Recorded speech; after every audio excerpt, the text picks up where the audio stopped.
Welcome to the Phoenix Prosperity Podcast, where wealth meets legacy. Join your host, Tim Fergestad, as we explore the journeys of Phoenix's finest to success and beyond.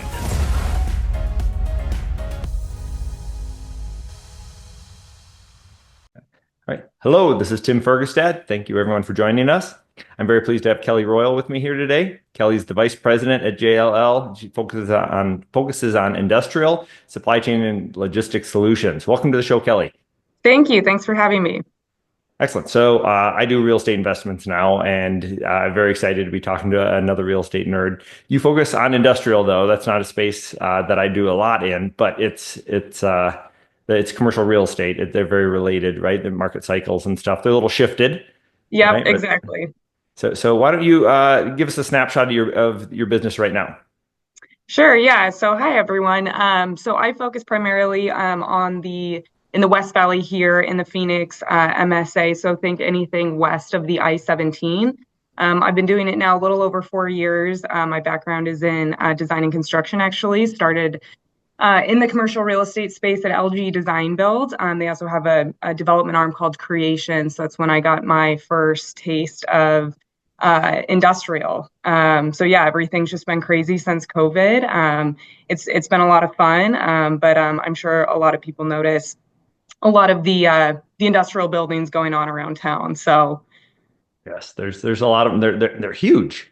They are huge. Yeah, so we work on anything, even as small. I think the smallest deal recently that I've done is maybe like 1,900 square feet for a group. But we also, do over 1 million square feet. So, pop quiz here for you. How many football fields do you think are in a 1 million square foot building?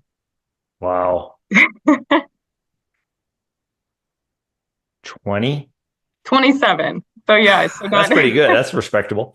Okay. Yeah, because people, and even before I got into the business, like when you step into these buildings, it is crazy how large they are, and you wonder who could need this type of space. Like, what would go in something like this? And I'm sure it's no surprise, but like the big boys, if you will, Amazon, Walmart, like those type of groups are typically, who these developers are after if they're speccing a 1 million square foot building. And actually, our team. Amazon did complete 3 transactions here in our market last year, and they were all 1 million square foot buildings, or about 1.2 million square feet. So they came in hot and heavy, and leased 3 of them Q1 of last year.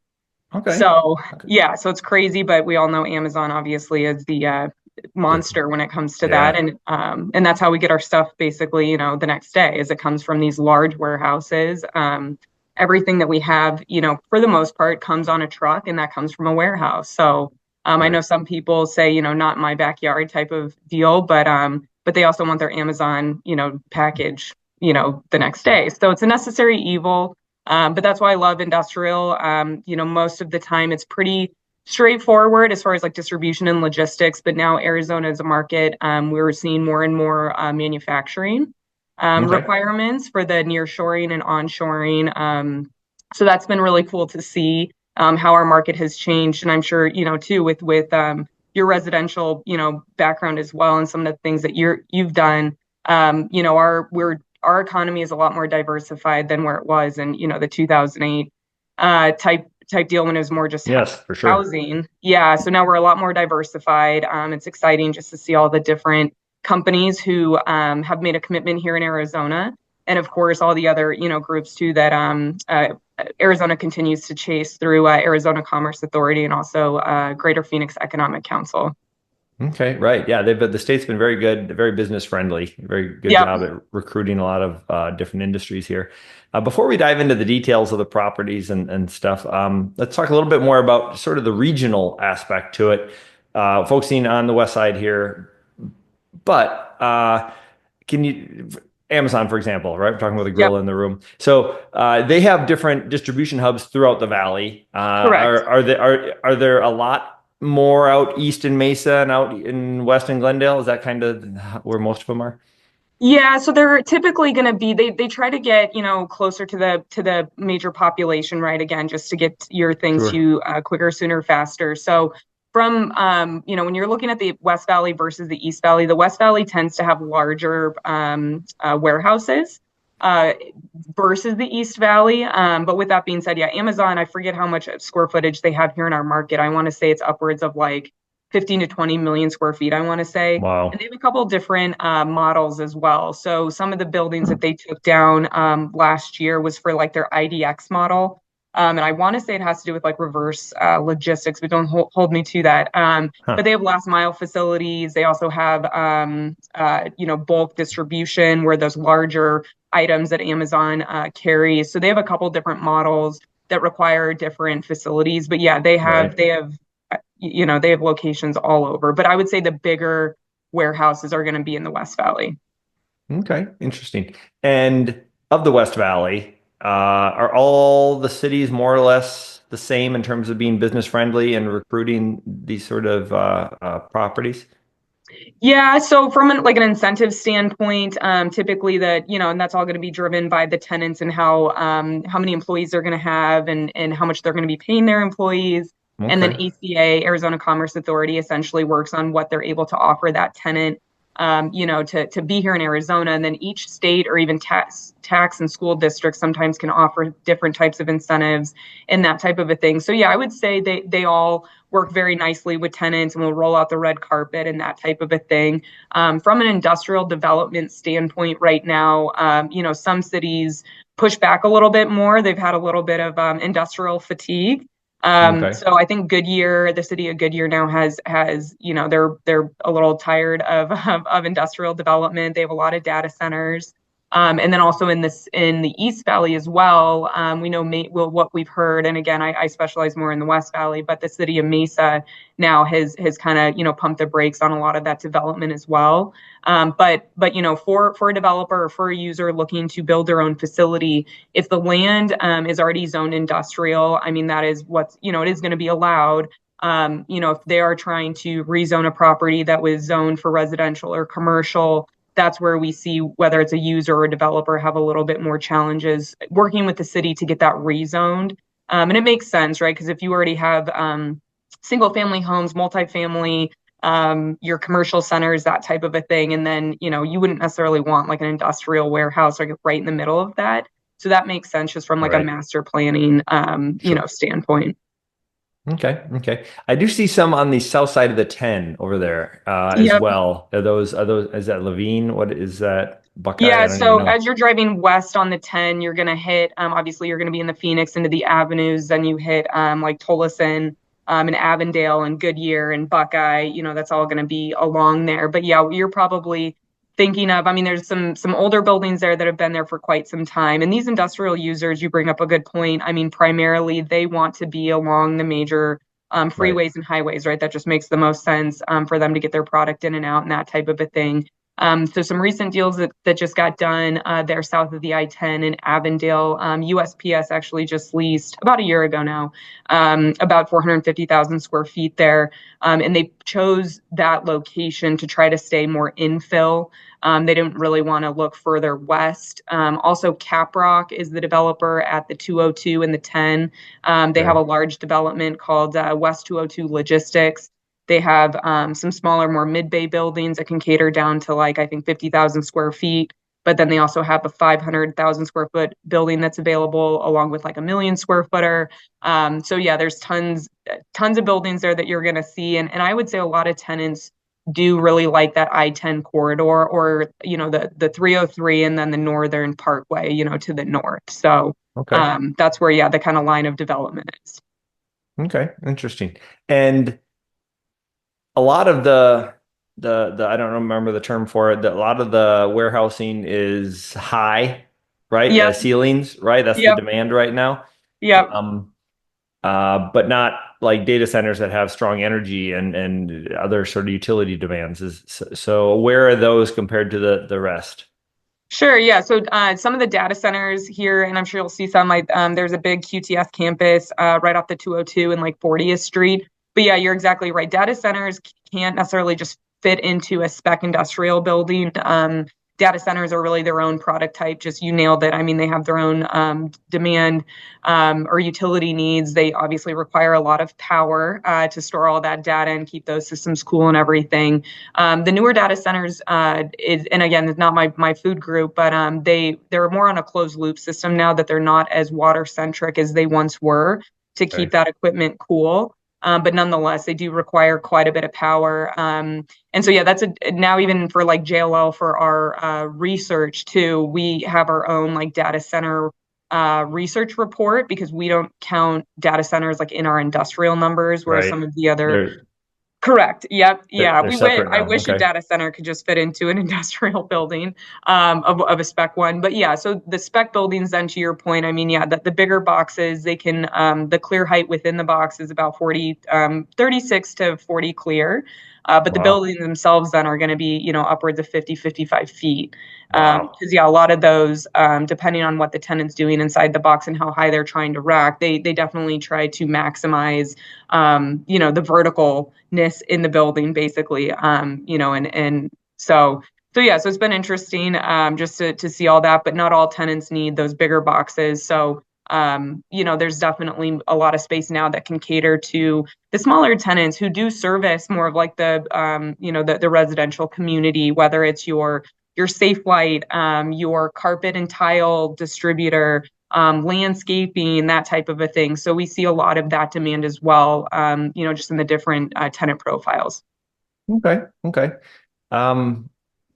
Let's talk a little bit about being creative with this space. For example, I know people in California, what they do, I think they call them industrial condominiums or commercial condominiums or something, right? So they chop it up. They get something that's too big and there's a need there. Is that happening at all here? Not so much on the condo front.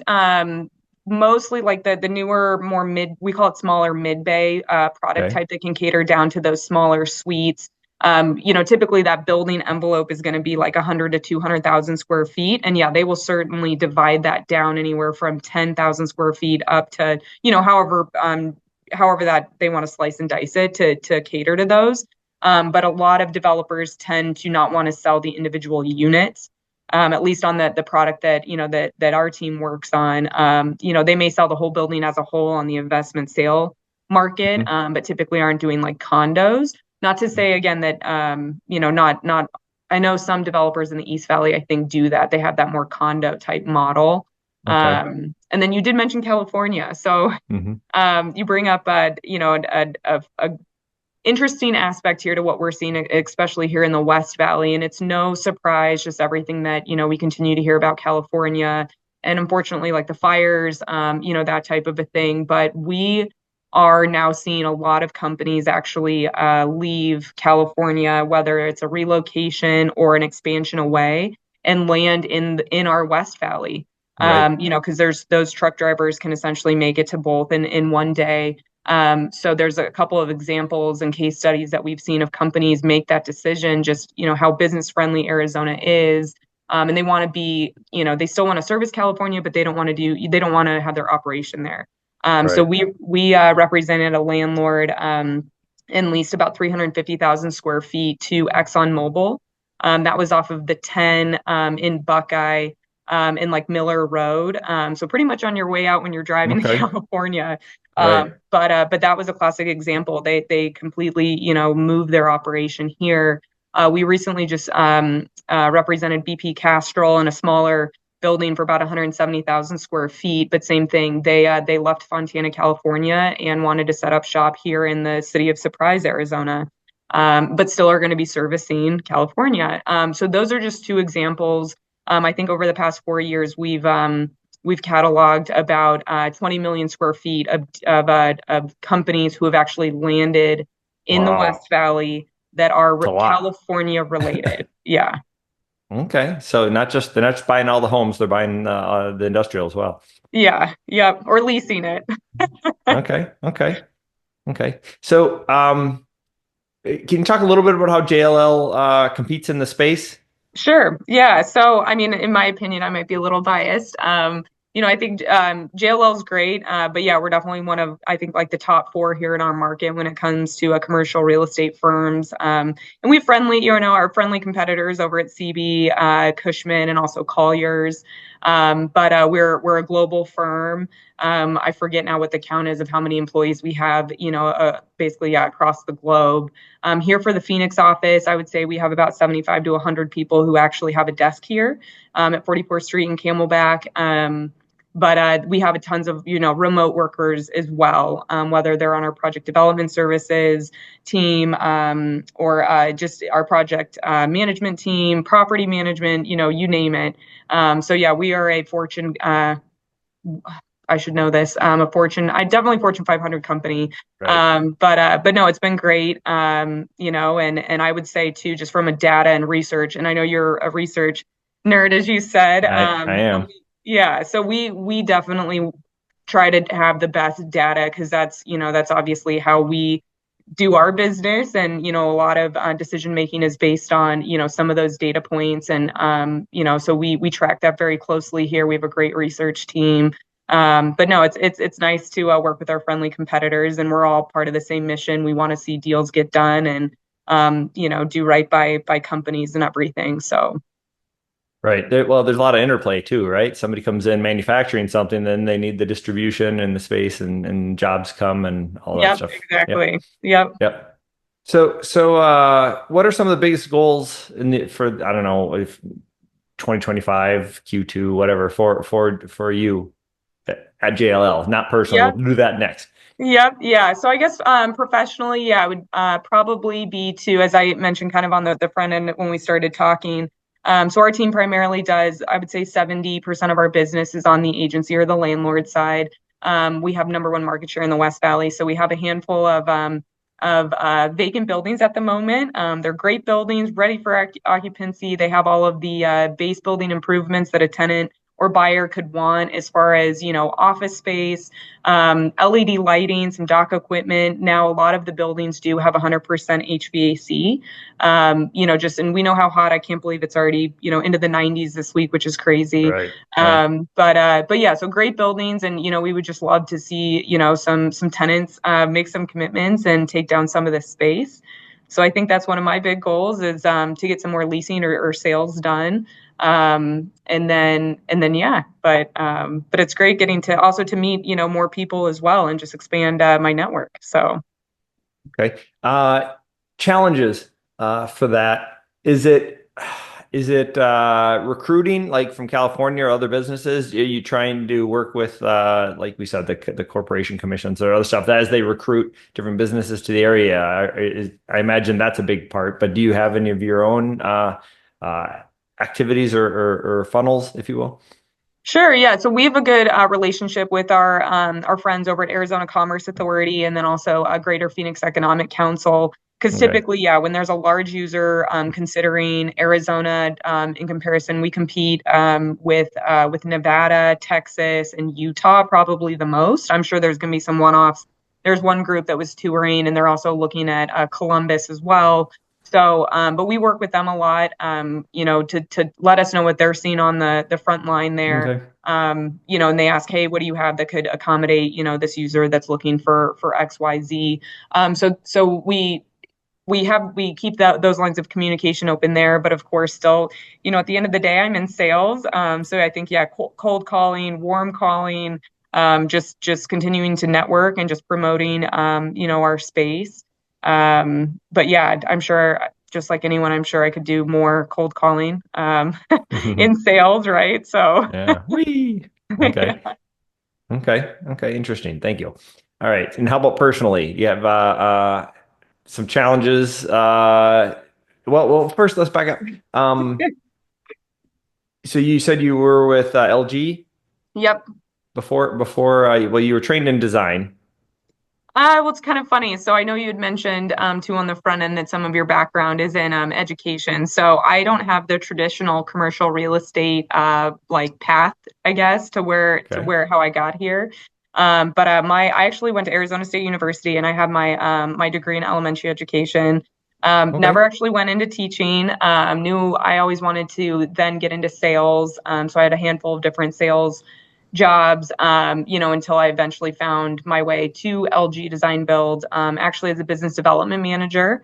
So I'd call in brokers and all that, and just got to know, the industry. And I know enough to be dangerous on the design and construction side. I know buildings are built, with there's four walls and a roof. But yeah, so it's just interesting because a lot of people, in commercial real estate, sometimes start out, as an intern, as a runner, then get invited to be on a team. And I speak with a lot of people who are trying to get into the business and just see that there are barriers to enter. And I hope that, I'm helping kind of break the mold on that. Because I think it's just back to relationships, your network as your net worth. I heard that this morning as well. Because I think it's really about like who you know, being your authentic self, and people are going to want to help you if you're trying to get into commercial real estate. So yeah, it's definitely been an interesting journey. And then yeah, just personally, I have a 5-year-old and a 2-year-old. And so I think too, just balancing, the work-life balance, for me, it's a little non-existent at this point. But that's what it's fun. I wouldn't necessarily trade it for anything. But yeah, I mean, the weeks just fly by, and during the day I have my real estate hat on, and the second you walk in, I'm mom.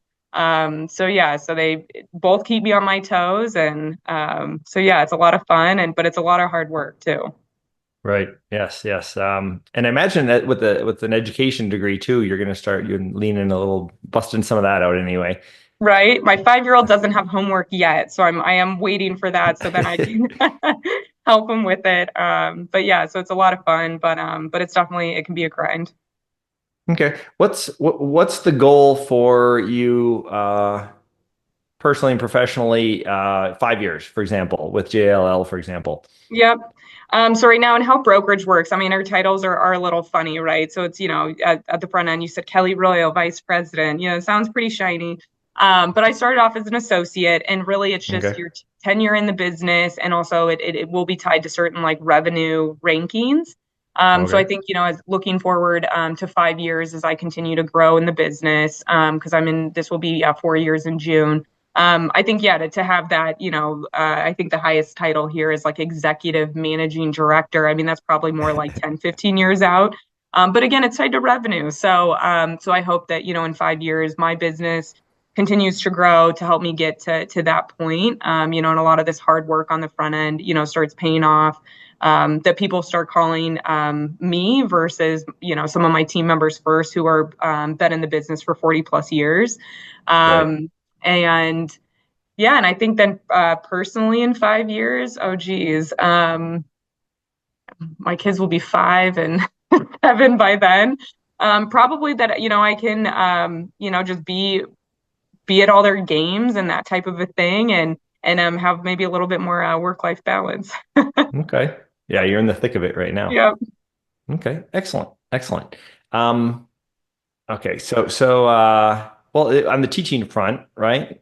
And given the success of your career right to date, what's your desired impact in like the Phoenix area for your life? Yep.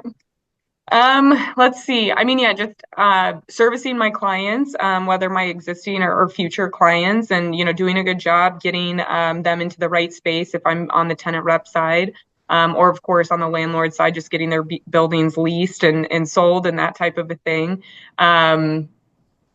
And then kind of dried another blank here. That's fine. That's a big one, right? That's the core of what you do right now. So that's good. Right. Do you have anything exciting or any initiatives coming up in the next 6-12 months? Let's see. Not really. I know it's kind of sad. My husband and I were talking, and we're like, we don't even have any vacations planned. April's around the corner, and I feel like, yeah, we're just kind of living, week by week. But I mean, I would like to get more involved in some of the community stuff. I used to do a lot of that when I was at LGE, volunteering, I was part of an organization called NAOP. It's National Association of Industrial and Office Properties. It's a mouthful. But when I was the committee chair for their philanthropy committee, I have since aged out of that, and other people have taken that over. But I really liked organizing community events, whether it was at St. Mary's Food Bank, UMOM, just some of those organizations. So, I mean, I'd really love to get back involved in that and help, JLL as a company, do more of that. So each quarter we are, planning a volunteer event in some shape, form and shape. So I'd like to get get into that a little bit more. Okay, that's awesome. Very cool. Very cool. Last question as we wrap up here. What do you wish you knew sooner about building wealth and success? A couple things. I feel like in school they should do a better job of preparing you for, just more of like, life's responsibilities and finances, taxes, investing, that. And honestly, I mean, I kind of kick myself. I'm 37 now, and again, I've only been in commercial real estate now for about 6 years in total. And I wish I would have knew about it sooner. I feel like in school, it is a male dominated industry, and especially in industrial, there's only a handful of female brokers. I just wish my horizons would have been more expanded on what other opportunities were out there.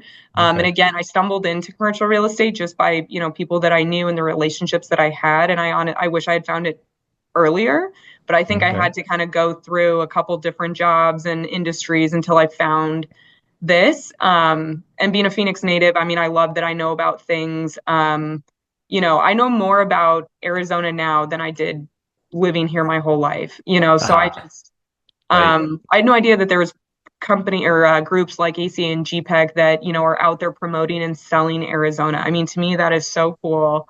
I just finally feel like I found what I want to be when I grow up. And I just wish I knew about it sooner, or maybe a path to get to where I am now. So how do you think that could have happened quicker for you? What might you have done differently that might have opened your horizons sooner? I guess, and again, being a female, I maybe just knowing that there could be a seat at the table for a female. I think I saw commercial real estate as just being a male industry, and why would I do that? And I think too, just at least where I went to school, I wish we had more people come in and talk to us and share their story, and maybe they do that now. But I just feel like I thought I had to be like a doctor, lawyer, teacher. I just wish I had a better understanding of how many industries there truly are, and all the different types of roles that fit into an industry. Like commercial real estate isn't just about brokerage. There's design, construction, so many things go into our industry. And I just wish I would have, knew about that sooner, so I could have evaluated better. Right. Okay. Yeah. Exposure. So job fairs or other things. Just okay. Yeah. Okay, Kelly. So if people would like to connect with you or learn more, what should they do? Yep. You can find me on LinkedIn. Of course, I'm happy to share my email address, cell phone number. Again, I'm in sales, so I'm pretty much on 24/7. So yeah, however anyone wants to get in touch. Okay. All right. Well, thank you everybody for watching and listening. Thank you very much, Kelly Royle, for joining me today. No problem. All right. We appreciate you sharing your story and insights into success in business here in Phoenix and industrial sales. Awesome. Thanks for having me. Inspired by our guests? Visit PhoenixProsperityPodcast.com/guest and join us on the show and share your success story with Tim. The spotlight awaits.